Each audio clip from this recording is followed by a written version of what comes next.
南投信义乡的梅仔花，今年是真罕见，提早10天至15天来开花。尤其是土场的梅花，虽然上晚开，但是做一届来开真水哦。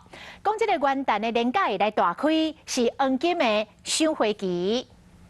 信义乡丰贵岛牛潮坑的梅花已经开差不多一半，不过花开到这水，却是无看到游客。以往大部分都是元旦的时候才开，可是今年提早的大概有1个礼拜以上，所以希望游客要进来的话，可以提早赶快趁着这一波有休息的时间，尽快过来。今年信义乡的梅花真罕见，提早差不多半个月开花，土场梅区上晚开，估计离元旦连续假期花会上水。